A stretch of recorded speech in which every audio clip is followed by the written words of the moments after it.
Dear Petco, let me introduce myself. My name is Rebecca and I run this channel called Leopard Gecko, also known as Leopard Gecko Talk. And over the last few years of running this channel, I have been inundated with complaints about your stores from people all across America.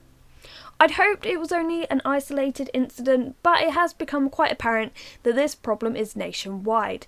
Today I'll be discussing the horrendous conditions you keep your leopard geckos in, and the horribly incorrect information your staff hands out to the public. First of all, I'd like to read out some quotes from your website regarding animal care. Whilst I read through these, I'd like to show you a slideshow of photos from Petco stores all across America that I have received from my viewers. Our Petco family is made up of pet lovers who are passionate about the health, safety and well-being of all animals. We're committed to taking excellent care of our pets in our stores. In your code of ethics, you say the following: as Petco associates, it is our responsibility to promote the health, well-being and humane treatment of animals. We must do the right thing as a company and as individuals to ensure animals' well-being without jeopardising human safety. We must consistently deliver safe, skillful and compassionate care to all animals entrusted to us.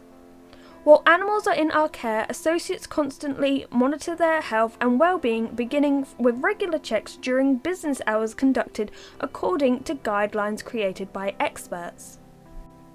So it seems your intentions are good, however the reality isn't as such. I would like to now play you a video that a viewer of mine filmed whilst in one of your stores. I've altered the pitch of the voices to protect the identity of the employee, since she isn't the only one that gives out this kind of information. She is just one of many, and she is just being used as an example for my video. Like, is this how I would house a leopard gecko? Just like... Exactly how you see it, just like this. You're going to want to put a thick layer of sand because they are desert animals. You're going to want to use the worms for the food. Mealworms mainly is what they eat. Crickets especially. Keep them at room temperature. Water bowl, provide water, any kind of thing that looks like a desert habitat. And as you can see back there, the temperatures, you have to keep them at those temperatures right there.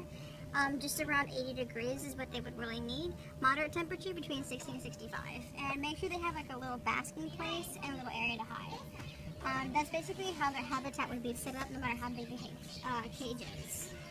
Alright, well, thanks a lot. What kind of heating do I need for this? Is it like a lamp, or... It's basically just a little, I can show you. Or a heat lamp? These are going to be all of the heating lamps for our reptiles down here. You're going to have the lamp base, and then you're just going to have to use the bulbs with it. I don't know exactly specifically how many watts that you would need. I can go ask her real quick and then come back and let you know. It's okay. I was planning on coming back another day anyways. Are you sure? Yeah. I don't mind asking for you real quick. She's just right over there. It's alright. Are you sure? Yeah, I'm pretty sure. Alright. Well, thanks a lot. Okay, so as I said, this isn't to single out this woman. She seemed friendly and polite and helpful, just sadly the information she was giving out was completely incorrect. And unfortunately, this kind of thing is being said in many of your stores, putting the lives of leopard geckos in jeopardy. So let's look at how she describes their habitat: a desert. Now here are a few definitions of the word desert. Number 1. A region so arid because of little rainfall that it supports only sparse and widely spaced vegetation or no vegetation at all. Number 2. An area in which few forms of life can exist because of the lack of water, permanent frost or absence of soil. 3. An area of ocean in which it is believed no marine life exists. So as you can tell very quickly, a desert does not automatically mean sand. And any quick search about a leopard gecko's natural habitat will confirm that they certainly avoid sandy deserts. Reliable sources will tell you the following, and I quote: leopard geckos inhabit arid regions, particularly rocky deserts and sparse grasslands. They avoid sandy deserts. If you need any more proof, then you can look up an interview by Gecko Time where a German herpetologist travelled to Iran to study reptiles in their natural habitats. He explained the difficulty of spotting a leopard gecko in the wild, however they did eventually spot a western leopard gecko and described the habitat as, and I quote, "not like most hobbyists expect it to be. It is not sandy at all. The The soil is hard-packed clay, rocky, and there are also quite a few dry-adapted plants. In caves, we found some Zagros newts, telling us that the region will not regularly dry out completely.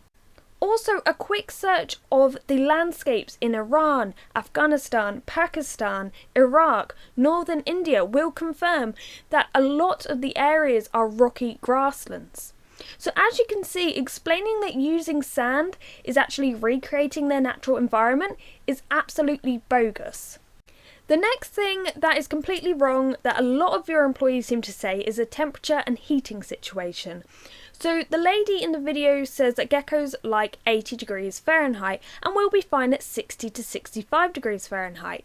This is absolutely incorrect. A leopard gecko actually requires temperatures at 86 to 90 degrees Fahrenheit. Anything too cold for too long can have seriously negative effects on the gecko's health. Heating wise, a heat mat should always be recommended. Now, after talking to a very knowledgeable person about artificial lighting in captivity for reptiles, I can accept that leopard geckos can probably benefit from some light. However, the type of light you use and how long you expose it to an animal is critical to how well it actually benefits that animal. For example, a leopard gecko would require a lamp with a low UVB output, anywhere from 2 to 5%, since they have such sensitive skin. This links me into the next point, hides. Whether or not you're providing a light, it's essential you provide plenty of hides. A leopard gecko does not require a basking spot since it can take UVB in by laying in a hide and just sticking part of its body outside the hide. A leopard gecko should have at least 2 to 3 hides, one warm hide, one cold hide and one moist hide. This allows them to warm up or cool down as they please, and the moist hide allows the leopard gecko to shed their skin successfully. But as the lady said in the video and what I see in multiple photos from Petco, you only provide one hide, and even in the video the lady only suggested buying one hide. This is why there are so many animals from Petco with skin problems, and you can have a quick look on YouTube and find some extreme cases, and I'll leave some links in the description box below. A few other things not mentioned in the Petco video but I'd like to mention anyway. Number 1, your employees don't seem to want to help customers who ask about vitamins for their leopard geckos. Multiple times I have heard from people asking a sales assistant about what to buy and where to find it in store, and the sales assistant will refuse to help them and walk away because apparently leopard geckos just need a heat lamp and sand. This is why I see so many leopard geckos coming out of Petco with metabolic bone disease. Number 2, many of your staff seem to confuse leopard geckos with house geckos. Just the other day I was sent this picture. A person was buying a leopard gecko from one of your stores. The sales assistant kept referring to it as a house gecko and even gave this care sheet on how to care for a house gecko. I have since found out this is a regular occurrence in a lot of your stores, and even the lady in the video sounds like she's mixed up a leopard gecko's temperature requirements with a house gecko's requirements. Let's look at a house gecko, and now let's look at a leopard gecko. House geckos reach 3 to 5 inches, live in temperatures of 75 to 90 degrees Fahrenheit, live for 5 to 10 years and have specialised toe pads that allow them to effortlessly move along vertical surfaces and upside down. Leopard geckos can reach 8 to 11 inches long, live in temperatures of 86 to 90 degrees Fahrenheit, can live up to or even over 20 years and do not have specialised toe pads. It's like getting a guinea pig and a rat mixed up. And number 3, overcrowding. Whether it's 10 to 20 leopard geckos stuffed in a small tank or adults living with babies, I've heard it all. This is absolutely disgraceful. An adult can actually eat the baby, and overcrowding can lead to fighting, unwanted breeding and the spread of diseases. So a final word to you, Petco. I want you to look up Petco abuse on YouTube and you'll find over 15,000 results. Look up Petco abuse on Google and you'll find over 400,000 results. I want you to look at this gecko. This gecko was sold to a viewer of mine as a healthy leopard gecko by one of your sales assistants. I want you to look at the way you're treating these animals and think back to what you originally set out to create when starting your business and ask why on earth in this day and age can people go to a pet shop and witness animal abuse in the one place they're meant to trust when it comes to caring for animals. I know this isn't every store of yours, but to be honest, the amount of cases I see is overwhelming, and this is clearly a much bigger problem than you may be aware of.